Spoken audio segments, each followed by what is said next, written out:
strategic cost, there is no economic cost, there is no diplomatic cost. There is no concrete reason why we would be as obsequious as we have been. But the fact is that Australia hasn't taken the lead, consistent with its lack of leadership in a range of other areas. And what we are watching now is the United States, Canada and the European Union taking a very pronounced lead in this area. And my only hope is that Australia finally wakes up and says, well, it's okay for them to do it. Then we will follow suit.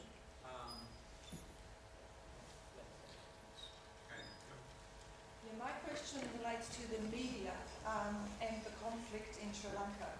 Now, the Australian public, and I'd like to ask just anybody from the panel like to answer the question.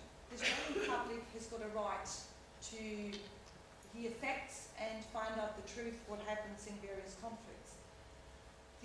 All media just about was banned during the conflict in Sri Lanka. The media is still banned from going into what I think people have referred to as concentration camps.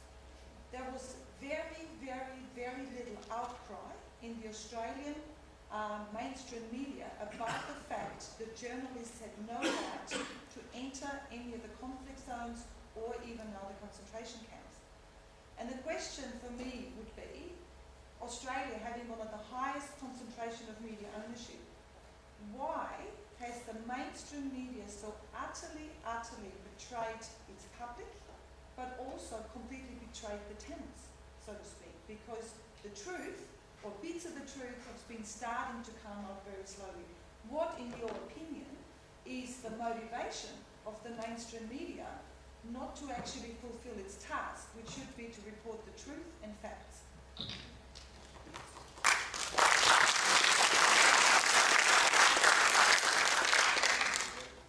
Jake might want to say a couple of things about that. Since he answered the last question, I might give him a hand here. Look, I think it's a very complex question. I think the standard of international reporting now in the Australian media is particularly poor.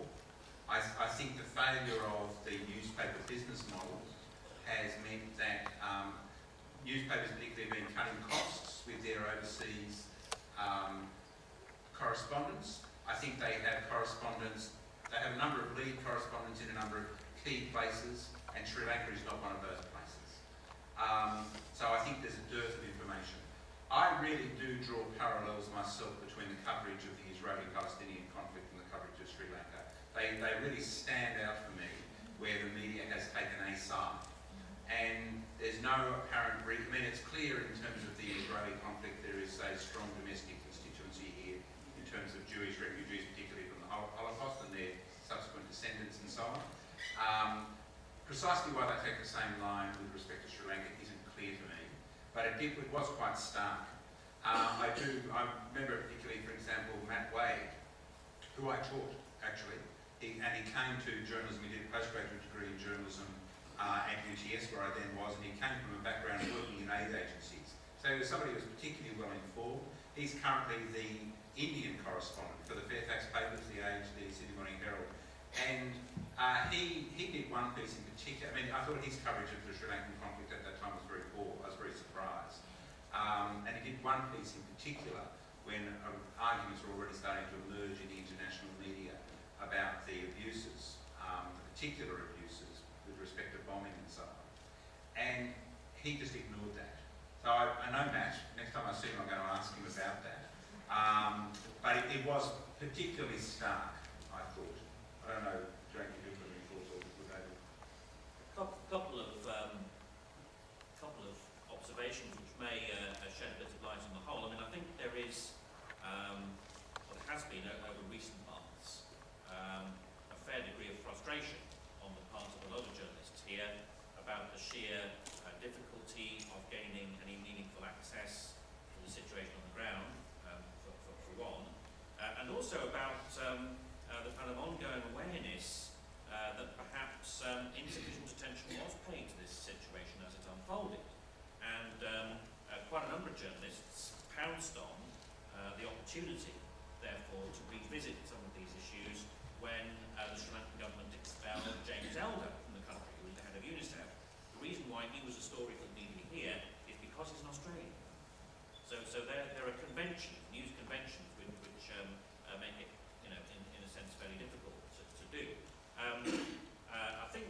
very significant factor is the one that Chris drew attention to in his opening remarks, which is that of the pictures that shook the world over recent years, virtually none, if any, was taken by a professional journalist. They were all handed to media who then released them, the Abu Ghraib pictures being a classic example. Now, there's an important difference between the situation in Gaza and the one in Sri Lanka, I think. The one in Sri Lanka is sometimes referred to as a war of no images, a war without witnesses. I don't know the detail as to why, but the contrast with Gaza is the relative plenitude of images coming out of there during the Israeli attacks. And all you need to take and send an image is one of those. There are hundreds of millions of those around the world, and the speaker in the Al Jazeera film was making that point. I did a small, modest research study into the coverage of the attack on Gaza during December and January by several major newspapers in the international arena, the Herald being one of them, and the others were Jakarta Post, the London Guardian, and the New York Times. There was a very noticeably high prevalence of mentions of concepts of international law and crimes against humanity and war crimes in that coverage. And that was then assisted by sources like sources from within the UN, for example. In my opinion, that's partly why we've now got the Goldstone report into war crimes allegations in that particular conflict. One of the reasons why we haven't got a Goldstone report on the allegations in Sri Lanka is because of the relative dearth of those images, unfortunately. David might want to say something too, but one of the interesting things that Tamilnet was actually, during that time, as I'm sure a lot of you are aware, was publishing images of what was actually happening in the enclave, so from within the last part of Tiger territory.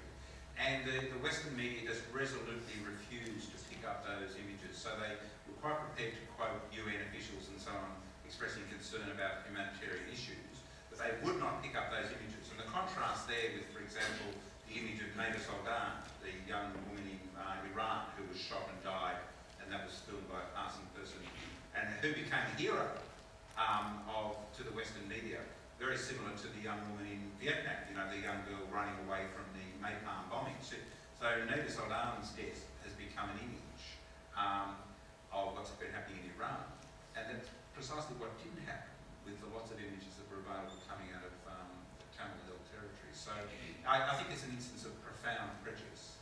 Profound prejudice. Yep. First, actually, it's a comment from me. It'll have to be 15 seconds. Okay. So I think there's been an attempt to sort of simplify moving to a Tamil and Sinhala conflict. The real actual fact is that Tamils and Sinhalese, despite the attempts to separate them by separatists, Tamil separatists and LTT, are living together, working together, and are intermarried. 60% of the Tamils live like that amongst the Sinhalese, Muslims, Malays, and Telugus.